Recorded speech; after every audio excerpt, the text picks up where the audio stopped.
Hello दोस्तों, आज के इस वीडियो में हम ऐसे वीर की बात करेंगे जो कि बाबर हैं, जो कि हमारे भारत में 1526 और 1527 और 1528 और 1529 तीनों युद्ध जीतता है, वो भी कैसे। आज हम इसी बात का पूरा वर्णन करते हुए आपको इस हिस्ट्री में बताएंगे क्या क्या बाबर था। सबसे पहले बाबर जब 1526 ईस्वी में हमारे भारत पर आता है और 1530 ईस्वी में वो हमारे भारत में ही ख़त्म हो जाता है, ऐसा कहा जाता है। जब 1526 ईस्वी में उन्हें, सबसे पहले हम बाबर की जैसे बात करें तो बाबर किसका लड़का था, तो बाबर उमर शेख मिर्ज़ा का लड़का था। जैसे बाबर किसका लड़का था, तो बाबर उमर शेख मिर्ज़ा का लड़का था। बाबर की जैसे हम बात करें तो उमर शेख मिर्ज़ा का बाबर लड़का था। और उमर शेख मिर्ज़ा जो कि थे ये पाँचवें थे तैमूर। ये उमर शेख मिर्ज़ा जो कि थे पाँचवें तैमूर के बेटे थे। पाँचवें तैमूर के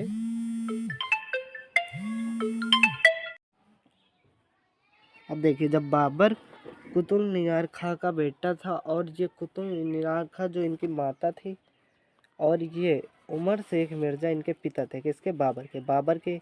अब ये बात हम कहाँ की कर रहे हैं? मुग़ल काल की। कहाँ की? मुग़ल काल में ये सब राजा बाबर से ही शुरुआत हुई थी। ठीक है, मुग़ल काल में बाबर। अब देखिए, अब जब बाबर यहाँ तक हो गया, यहाँ पिता इनके उमर शेख मिर्ज़ा थे जो पाँचवें तैमूर थे, और इनकी माता 14वां चंगेज़ थी। इनकी माता जो कि ये दो दो प्रोडक्ट से हुए थे।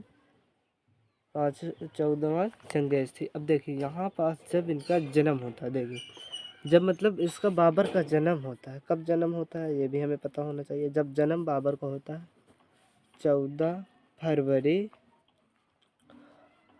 फरवरी को बाबर का जन्म होता है, जो कि सन 1483 होता है। अब आपको पता है 14 फरवरी को होता क्या? अगर जो आपको पता है तो कमेंट बॉक्स में ज़रूर बताइए, अगर नहीं पता तो हम 14 तारीख को वैलेंटाइन डे पड़ता है, जो कि उसी दिन बाबर हुए थे। अब बाबर जब वहाँ पास हुए थे तो अब देखिए, जैसे अब सबसे बड़े बेटे यही थे, अब इन्हें ही राज्य करना था। इनके पिता की मृत्यु जो कि 1494 ईस्वी में हो जाती है। अगर जो हम जैसे बात करें, इन बाबर का जन्म तो हुआ था 1483 ईस्वी को। कहाँ पर हुआ था? तो फरगना किले में हुआ था। कहाँ पास हुआ था? फरगना किले में। इसका जन्म बाबर का फरगना किले में हुआ था, बाबर का जन्म। अब जब फरगना किले में इनके वहाँ पास जन्म हुआ तो इनके पिता की मृत्यु हो जाती है 1494 ईस्वी को। अब जब 1494 ईस्वी को इनके पिता की मृत्यु हो गई, अब तो सब कुछ इसी को संभालना था, बाबर को। अब जब इनके पिता की मृत्यु हो जाती है 1494 ईस्वी को, ठीक है, अब इनके पिता की तो मृत्यु हो गई, अब सब कुछ बाबर को ही संभालना था। अब जब बाबर को संभालना था तो इनकी एक जैसे सब कोई अपने आगे बादशाह लगाता, कोई मिर्जा लगाता है, सब अपनी अपनी उपाधि मतलब एक हिसाब से लगाते हैं। तो बाबर जब अब 1494 ईस्वी तक बाबर ने संभालने का काम किया, 1494 ईस्वी तक, तो बाबर 1507 ईस्वी तक कुछ नहीं कर पाया। हालांकि यहाँ तक इसके 1507 तक एक भी लड़के नहीं थे जिसके बाबर के 1494, और इन्होंने इसी बीच, ये जो बाबर थे ना, इन्होंने इसी बीच 3 शादियाँ की थी। कितनी शादियाँ? 3। अब जब इन्होंने 3 शादियाँ भी कर ली और इनके पास ना लड़के ना कुछ, 3 शादियाँ करने का मतलब एक लड़का तो होना ही चाहिए। तो जब मिर्ज़ा की उपाधि, ये हरदम किस चीज़ की उपाधि रखते थे? मिर्ज़ा की। जैसे इनका पिता का नाम था उमर शेख मिर्ज़ा, तो ये मिर्ज़ा की उपाधि रखते थे। पर इन्हें मिर्ज़ा की उपाधि पसंद नहीं आई बाबर को, इसलिए बाबर ने मिर्ज़ा की उपाधि को हटाकर, मिर्ज़ा की उपाधि को जैसे हम हटाकर बात करें, या उसे हम कह सकते हैं बादशाह, या इसी को ही हम कहते हैं बादशाह। ठीक है, अब इसको के ही हम कहते हैं बादशाह।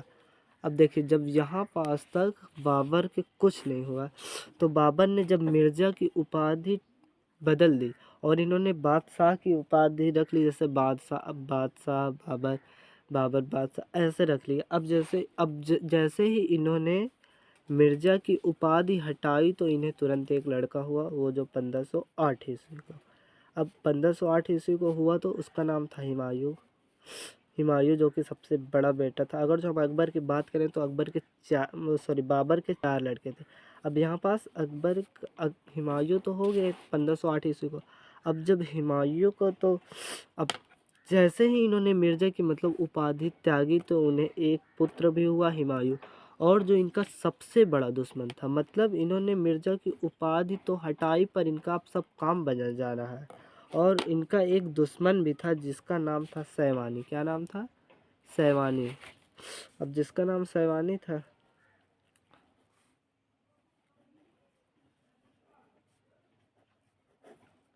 अब देखिए ये जो सैवानी था, जितने भी बाबर जैसे लूटते थे, जैसे बाबर किसी राज्य को लूटा तो ये सैवानी बाबर के ऊपर हमला करके उस राज्य को अपना हड़प लेता था। मतलब एक हिसाब से कहा जाए कि बाबर जितना कमाता था उसका पैसा सैवानी ही रखता था।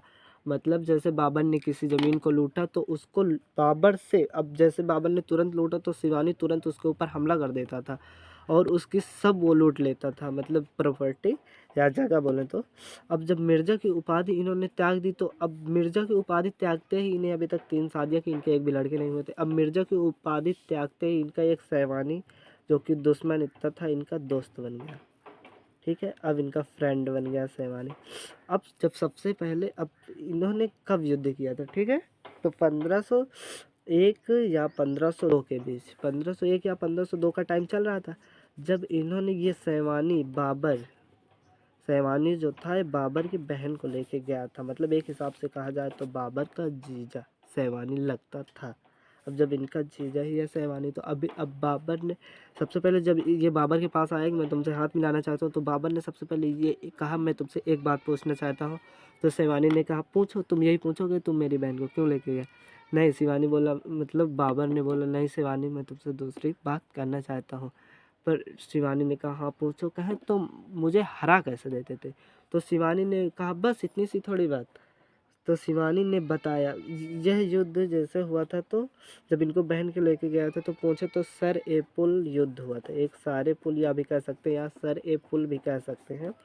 ठीक है, 1501 या 1502 के तहत। अब ये तो बहुत ही इंपॉर्टेंट है, इसको जरा याद रखिएगा। सैवानी नाम का एक लड़का, अब तो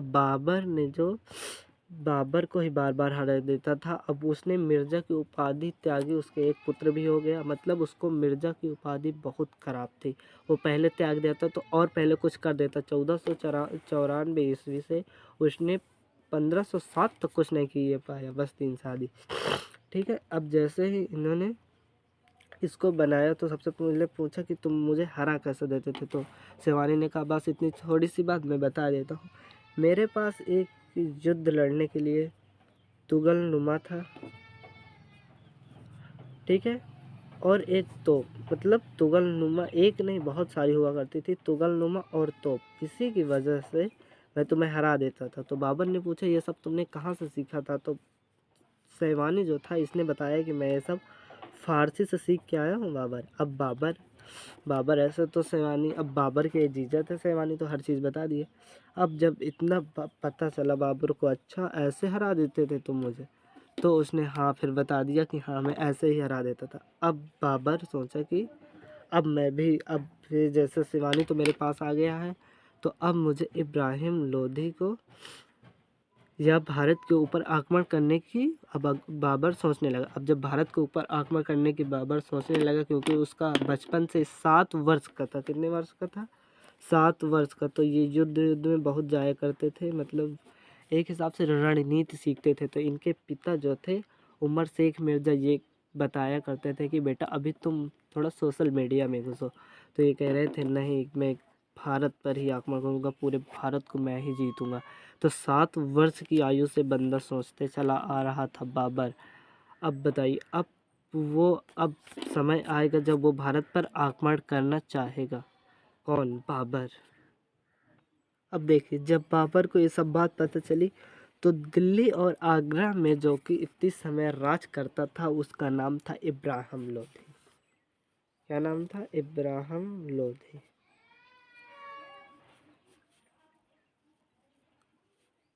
ये इब्राहिम लोधी के दो मतलब चमचा थे, बोले तो एक उनके चाचा थे, ठीक है, और दूसरे उनका सेवक था, सूबेदार जिनको बोला जाता। अब जैसे इब्राहिम लोधी के दो मतलब दो इनको चाहते नहीं थे, केवल ऐसे ही रहा करते थे। चाचा एक थे और सूबेदार थे, ठीक है। अब चाचा सूबेदार थे, इन्होंने सोचा, अब इनका नाम क्या था जो चाचा थे? चाचा का इनके जो नाम था, इनका नाम था आलम खां, ठीक है, और एक का नाम था दौलत खां। मतलब कि अगर जैसे हम बात करें तो इब्राहिम लोदी के जो चाचा थे वो आलम खां थे, और जो उनका सूबेदार था या गवर्नर बोले तो वो दौलत खां थे। और इसके पहले इब्राहिम लोदी ने राणा सांगा से युद्ध किया था। तो राणा सांगा से इब्राहिम लोदी तो जीत नहीं पाए थे, क्योंकि राणा सांगा कहाँ इतना बलवान राजपूत शासक ठहरा हुआ। अब ये इब्राहिम लोदी तो अब जब राणा सांगा के पास गए तो राणा सांगा ने इनको हरा दिया, किनको, इब्राहिम लोदी। अब जब इब्राहिम लोदी को हरा दिया तो इब्राहिम लोदी राजपूत शासक जो रहते थे वो अगर जो एक बार सामने से उसने माफ़ी मांग ली कि वो दोबारा अब भारत पर मतलब आक्रमण नहीं करेगा राणा सांगा के यहाँ, तो इतने में खुश हो जाते थे, मतलब कि हाँ राजपूत शासक छोड़ देते थे। यही उनकी थोड़ी सी एक सोच गलत थी, क्योंकि अगर जो शत्रु सामने है तो उसे मार देना चाहिए, उसे रुकना नहीं चाहिए मारने में। बस मतलब राणा सांगा जो थे वो एक बार युद्ध हुआ था किनसे, इब्राहिम लोदी से। यहाँ पास इब्राहिम लोदी मारा गया था युद्ध में। ऐसा कोई राजा नहीं था जो युद्ध में युद्ध करते हुए मारा जाए, वो बंदी बनाकर मारा जाता था। तो राणा सांगा ने इसको, अब ये इब्राहिम लोदी का मुझे छोड़ दो, तो राणा सांगा छोड़ देता है, ताकि इसके पास, इब्राहिम लोदी के पास सेना बहुत थी, 5 लाख के करीब सेना थी। अब जब 5 लाख के करीब सेना थी तो अब एक राणा सांगा तो हार गया। अब इसी तरह अब इनके जो चाचा थे आलम खां और एक थे दौलत खां, तो इन्होंने सोचा यार हम ही राज्य कर लें, वो कहाँ राज्य कर पाएंगे। तो अब इन्होंने सोचा आधा, अब ये इब्राहिम ये दोनों लोग क्या सोचते हैं, आलम खां तुम ले लेना दिल्ली, दौलत खां कहते हैं, और मैं ले लूँगा आगरा, दोनों जना इससे मतलब आराम करेंगे। बस अब दोनों ने सोचा चला जाए दरबार, वहीं पास इब्राहिम लोदी को टपका देते हैं। अब इब्राहिम लोदी को टपकाना तो बहुत मुश्किल बात थी। अब इन्होंने गए दोनों लोग, अब सोचे कि अब टपका देंगे, तो गए तो पर वहीं पास डर गए आंखों में आके डालकर। मतलब जब दोनों ने एक एक की तरफ ताड़ा, इन्होंने इनकी तरफ ताड़ा तो इन्होंने इनकी तरफ ताड़ा, तो तुरंत मूड़ी ही हिला दिए कि नहीं गलत हो जाएगा इस तरह में। अब दोनों का इनका प्लान कैंसिल। अब इसके पास कहाँ, इब्राहिम लोदी के पास 5 लाख सेना, और कहाँ इनके पास 20,000 सेना, और इनके पास भी 20,000 सेना, तो कुल मिला के 40,000 सेना। अब 40,000 सेना कहाँ 5 लाख सेना युद्ध कर पाएगी। और ये दोनों पागल मैंड के भी अगर जो कोई हिम्मती हो तो वो तो जीत सकता है। अब ये दोनों पागल कहाँ जीते पाएंगे, तो ये दोनों सोचे कि हम तुम राणा सांगा के पास चला जाए। एक बार राणा सांगा इनको हरा दिया है तो राणा सांगा से कहेंगे थोड़ा तुम ले लेना और हमें आधा दे देना, आधा मतलब तुम ले लेना आधे हमें दे देना। तो ये दोनों प्लान बना लिए। फिर कहे नहीं, अगर जो शेर सनक गया तो फिर हमें तो कुछ मिलेगा ही नहीं, इब्राहिम लोधो को भी कुछ नहीं मिलेगा, और दोनों हम मारे भी जाएंगे टपक भी जाएंगे। तो इन्होंने सोचा नहीं नहीं, शेर के ऊपर हम शेर को जगाते नहीं है, नहीं तो हमारे ऊपर भी हमला कर सकता है। ठीक है, अब तो इनकी बात बिगड़ गई, यहाँ पास भी पूरी बात बिगड़ गई। अब ये सोचते हैं हम जाते हैं बाबर के पास। अब बाबर के पास चल दिए। अब जब बाबर के पास चल दिए तो बाबर के पास पहुँचे, आलम खां और दौलत खां फ़ोन लगा दिए, हेलो हाँ सर आपको युद्ध करना है। तो बाबर का सपना ही था, बस बाबर यही ढूंढ रहा था कि मुझे कहीं केंद्र मिल जाए, जैसे दिल्ली से पूरे भारत को देखा जा सकता है, दिल्ली और आगरा से पूरे भारत को देखा जा सकता है। तो यही बाबर को चाहना था कि मुझे कोई एक केंद्र मिल जाए सटीक, तो मैं भारत के ऊपर आक्रमण कर लूँ। अब तो ये एकदम मौका बाबर को छोड़ना नहीं चाहिए था। अब इनके पास दोनों के 20,000 सेना, अब ये कहाँ युद्ध कर पाते। अब तो युद्ध करना बड़ा मुश्किल इनके लिए हो गया। अब तो बाबर को बुलाएं तो बाबर भी कह दिया हाँ चलो मुझे तो लड़ना ही है। अब बाबर जब बढ़ता है दिल्ली की तरफ, अब थोड़ा सा हल्का से बाबर सोचता है कि मैं भी पूछ लूँ, थोड़ा सा इंट्रोडक्शन ले लूँ कैसा आदमी इब्राहिम लोदी। तो फ़ोन लगाए, हाँ साहब कैसा आदमी है वो इब्राहिम लोदी। दौलत खां और आलम खां ने बोला अरे कुछ नहीं, ज़्यादा 5 लाख सेना है और कुछ नहीं है, हाथी वाथी है, उसी में हाथी वाथी सब थे 5 लाख सेना में। अब बाबर के पास कहाँ 12,000 सेना, ठीक है। अब 12,000 सेना में बाबर ने कहा हमें भी मरवाओगे, तुम तो मरोगे ही। कहाँ 12,000 सेना, कहाँ 5 लाख सेना, यहाँ पे पास कुछ दिख ही नहीं रहा। तो अब ये भी घबरा गए। अब बाबर जो थे ये बहुत दिमागी थे, तो बाबर ने कहा अरे तुम ही दोनों लड़ लो, हमें क्या ज़रूरत है, तुम्हारे पास तो 20-20 हज़ार सेना भी है और तुम्हारे पास तो 12,000 सेना। अब इनकी भी सेना मिलती तो 20-20 40 हज़ार हो जाता और ये 12-62 हज़ार हो जाता। जब भी तो 5 लाख सेना बहुत होती है, तो कहाँ जीत पाते, कहाँ 62 हज़ार सेना और कहाँ 5 लाख सेना। अब यहाँ पास बाबर का माइंड खसक गया कि मैं नहीं लड़ूंगा। अब बाबर तो फिर ये दोनों फ़ोन लगाए दौलत खां और आलम खां कि तुम राणा सांगा से मिलो, राणा सांगा तुम्हें जिता सकता है। तो तो मतलब बाबर ने कहा ठीक है मैं राणा सांगा से बात करता हूँ। राणा सांगा के पास पहले फ़ोन और नहीं चलता था, ऐसे ही डाकिया के पास जाए। तो राणा सांगा के पास पहुँचे कौन, बाबर। बाबर ने कहा है अभी तक तो ये दोनों सोच रहे थे दिल्ली हम ले लें और आगरा तुम ले लेना, अब दिल्ली और आगरा। अब यहाँ पास जब बाबर इनसे मिला किसने, राणा सांगस, तो बाबर ने कहा तो दिल्ली तुम ले लेना, आधा भारत तुम लेना और आधा भारत मैं ले लूँगा। दोनों की आधे आधे में बात हो गई। अब जब दोनों की आधे आधे में बात हो गई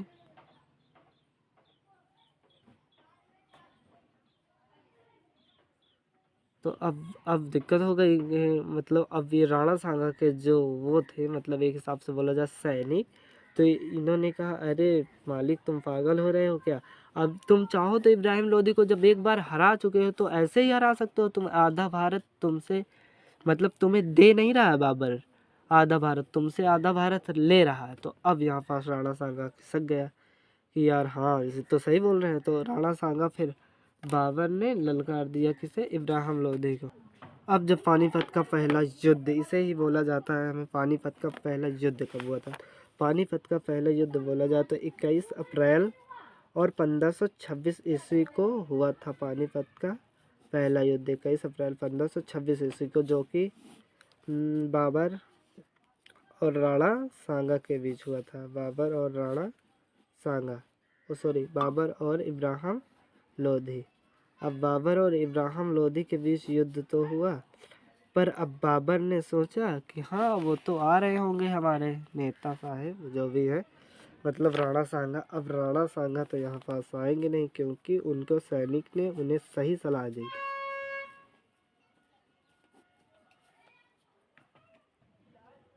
अब जब राणा सांगा, बाबर ने सोचा राणा सांगा आ रहा होगा मेरा शेर, तो पर राणा सांगा के सैनिक समझा दिए थे कि नहीं तुमसे भारत आधा दिए नहीं जा रहा, आधा भारत तुमसे लिया जा रहा।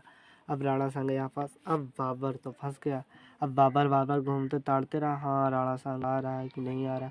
अब राणा सांगा नहीं आया तो युद्ध में उन्होंने क्या क्या सीखा था, अब युद्ध में उन्होंने सैवानी से क्या क्या सीखा था, मतलब तुगलनुमा वाली लड़ाई जो थी, कौन सी लड़ाई, तुगलनुमा वाली, जो अपने वो जीसस से सीखे थे, तुगलनुमा वाली लड़ाई, और जिसमें तोप, जो कि अब ये जहाँ पास तोप हो तो वहाँ पास कहाँ पास आदमी चल पाएंगे जहाँ पास तोप हो। अब जहाँ पास तोप थी अब यहाँ पास तो अब इब्राहिम लोदी के पास कहाँ 5 लाख सेना, कितने लाख सेना, 5 लाख सेना, और कहाँ इसके पास 12,000 सेना। अब बाबर ने सोचा मैं तो हार ही जाऊंगा, आजमा लेता हूँ अपनी भी किस्मत को, जैसे तुक्का हो ही ना जाए। अब यहाँ पास लड़ाई हो गई। अब जब लड़ाई तो छिड़ गई, ठीक है, अब जब लड़ाई छिड़ गई तो बाबर ने सोचा वैसे ही मैं हार जाऊंगा, तो बाबर ने एक रणनीति सीखी थी जिसे हम कहते हैं तुगलनुमा। बहुत देर से इस बात की चर्चा हो रही है, ठीक है। और तुगलनुमा की लड़ाई कुछ इस तरह भारत, मतलब बाबर वी के आकार की वो करता था, वी के आकार की क्यों वो करता था, अब देखिए यहाँ पास ही तो पूरा राज है बाबर का। बाबर यहाँ पास अपनी पूरी सेना खड़ी करता था, यहाँ पास जैसे सेना खड़ा कर दिया, अब यहाँ पास सेना खड़ी तो यहाँ पास उन सेना के पीछे तोप लगा देता था। अब यहाँ पास बाबर तोप लगा दिया, फिर वहाँ पास से सेना सेना पूरी सेना खड़ी कर देता था, यहाँ पास पूरी सेना खड़ी हो जाती थी और बाबर यहाँ पास रहता था। और जहाँ पास बाबर रहता था उसे कहा जाता था, उस स्थान को मतलब क्या कहते हैं, अगर जो आपको पता है तो कमेंट में बताइएगा। उस स्थान को कहते हैं गुल, क्या कहते हैं, गुल। अब देखिए यहाँ पास गुल में जहाँ सबसे पीछे, अब देखिए यहाँ पास तो बहुत भारी सेना, आगे कितनी बड़ी सेना, फिर पास से उससे छोटी, देखिए आगे इतनी बड़ी सेना, फिर उससे छोटी, उससे छोटी, उससे छोटी, उससे छोटी, पाछे एकदम छोटी, और पाछे वहाँ खड़ा रहता था। और बाबर इतना मतलब दिमागी था, यहाँ पास खाई करवा देता था कि जैसे अब यहाँ पास जैसे इब्राहिम लोधी की सेना, यहाँ पास इब्राहिम लोधी की सेना खड़ी है, तो यहाँ पास से बाबर की जो यहाँ वाली सेना होती थी, ठीक है, सबसे पीछे वाली सेना, ये आगे आ जाती थी। अब ये आगे आ जाती थी तो चारों कोण से घिर जाते थे, यहाँ पास अगले पास खड़े हो जाते थे। अब जब यहाँ पास चारों कोण से ये छेंक जाते थे तो यहाँ पास से बाबर दड़दड़ा के गोली चलवा देता था, मतलब वो सॉरी तोप चलवा देता था। तो यहाँ पास से और जितने भी आदमी आते पैदल वाले, सोचे अरे इधर से हम भी जाए, इधर खाई में सब आदमी ख़त्म हो जाते थे। और यही कारण है कि बाबर जीत जाता है। और यहाँ पास तोप खूब चलवाता है बाबर। अब जब ज़्यादा हाथी थे, इब्राहिम लोधी जो था इसके पास ज़्यादा हाथी ही थे, 5 लाख सेना में ज़्यादा हाथी ही थे। अब जब हाथी कोई नई आवाज़ सुनेगा, तोप तो कभी यूज हुआ नहीं है, ना हाथी जाने। अब तोप कभी सुने नहीं, उसकी आवाज़ च्यूं जब निकलती है तो हाथी इतनी तेज़ भगे, मतलब इब्राहिम लोधी की सेना ने खुद अपनी सेना को कुचल डाला। मतलब बाबर ने ऐसा दिमाग से खेला कि उसकी सेना को खुद मरवा दिया, उसी की सेना से। क्योंकि हाथी इतनी तेज़ भागे, अगर जो एक हाथी किसी के ऊपर पैर रख दे तो मान लो ख़त्म हो जाता था। अब जब बाबर इसी तरह 5 लाख सेना को अपनी 12,000 सेना से ख़त्म करवा दिया, बताइए इतना तगड़ा झटका लगा। तो यहाँ पास बाबर की विजयी हो जाती है और बाबर जीत जाता है। तो अब मान लो जब बाबर जीत गया तो बाबर किसे अब टारगेट में लेगा, क्योंकि किसने उसे धोखा दिया था, तो राणा सांगा ने उसे धोखा दिया। अब देखिए बाबर की तो यहाँ पास जीत हो जाती है, पर बाबर ने क्या दिमाग से खेला, यहाँ पास पूरी सेना को खड़ा कर दिया और इसके पीछे ही तोप लगा दिया। अब इसके पीछे जब तोप लगी और यहाँ पास भी पूरी सेना खड़ा कर दिया, अपना सबसे लास्ट में खड़ा होता था, क्योंकि यहाँ पास से पूरी सेना गुजर के आएगी। अब जब यहाँ पास से भी पूरी सेना घेरे हुए, अब जब यहाँ पास से भी पूरी सेना घेरे हुए तो आदमी सोचेंगे कि इधर से तो घेरे, इधर से ही बाबर के पास जाए, तो यहाँ पास खाई खुदवा देता था, तो यहीं पास सब आदमी गिर के ख़त्म हो जाते थे। यही रणनीति थी कि बाबर जीत जाता था, और यही दिमाग केवल सैवानी ने ही बाबर को जिताया था, क्योंकि वो तोप का इसे बता दिया था, मतलब अपना प्रयास, और ये भी वही यूज किया और बाबर की यहाँ पर जीत भी हो गई। अब बाबर ने सोचा कि अब मैं राणा सांगा को नहीं छोड़ूंगा। अब बाबर ने राणा सांगा के ऊपर हमला करने की सोच ली, जो कि 17 मार्च और 1527 ईस्वी को अब देखिए अब खानवा का युद्ध होता है। खानवा का युद्ध जो कि होता है बाबर और राणा सांगा के बीच होता है। अब बाबर, क्योंकि राणा सांगा ने बाबर को धोखा दे दिया, तो अब बाबर ने कहा मैं तो नहीं राणा सांगा को छोड़ सकता, चाहे जो छोड़ दे। और इसी तरह का दिमाग लगा के बाबर ने राणा सांगा को भी हरा दिया, और यहाँ पास राणा सांगा की हार हुई और बाबर की जीत हुई। ठीक है, अब यहाँ पास भी अब फिर युद्ध होता है आगे, जिसे हम कहते हैं चंदेरी का युद्ध, जो कि चंदेरी का युद्ध जो कि होता है हमारा 1528 ईस्वी को होता है। 1528 में किसके साथ होता है, तो बाबर और मेदिनी राय के साथ ये युद्ध हो जाता है, जो कि बाबर और मेदिनी राय जो कि था ये भी बहुत क्रूर शासक, पर बाबर इसे भी तहस नहस करके हरा देता है। यहाँ पास इनकी हार हो जाती है और बाबर की फिर जीत हो जाती है, और लास्ट युद्ध बाबर लड़ता है अपने ज़िंदगी का घाघरा के लिए। अब घाघरा का युद्ध जो कि होता है तो बहुत ही अड़बड़ युद्ध होता है घाघरा का, जो कि बहुत ही तगड़ा युद्ध जिसे कहा जाता है। तो 5 मई और 1529 ईस्वी को ये युद्ध होता है, जो बाबर के बीच हुआ था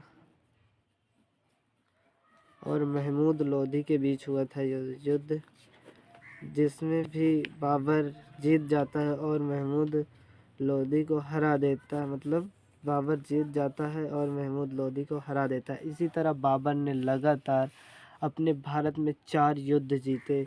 सबसे पहले पानीपत का युद्ध, तो पानी कहा जाता है, इसकी ट्रिक है पानी पी खाना खा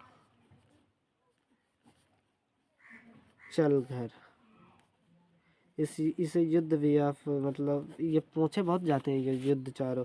तो पा से मतलब पानीपत का युद्ध हो गया, खा से खानवा का युद्ध हो गया, चा से चंदेरी का युद्ध हो गया, और घा से घाघरा का युद्ध हो गया। जैसे पानीपत का युद्ध पूछे तो 1526, खानवा का युद्ध पूछे तो 1527, चंदेरी का युद्ध पूछे 1528 और मतलब घाघरा का युद्ध पूछे तो 1529। इसी तरह बाबर ने 4 युद्ध भारत में किए और चारों जीत गए। और इसी बीच 1530 ईस्वी को बाबर की मृत्यु हो जाती है। अब बाबर की जब मृत्यु हो जाती है तो उनके 4 बेटे थे। अब वो बाबर कहते हैं कि इन चारों बेटों को मेरा साम्राज्य बांट दिया जाए। तो वहाँ पास हुमायूं जो कि सबसे बड़े लड़के थे वे बांट भी देते हैं साम्राज्य। अब यहाँ पास से ही बाबर की पूरी कथा ख़त्म होती है। अगर जो पसंद आया हो तो दोस्तों वीडियो को दिल से लाइक और सब्सक्राइब ज़रूर करिएगा, क्योंकि हिस्ट्री है, हिस्ट्री पढ़ाने में बहुत ही कुछ लगता है। ठीक है, तो अगली वीडियो के लिए हमारे इस चैनल को सब्सक्राइब ज़रूर कर लें ताकि आपके पास इस तरह की वीडियो आती रहे। अगर जो समझ में आया हो तो एक दोस्त कमेंट ज़रूर कर दें।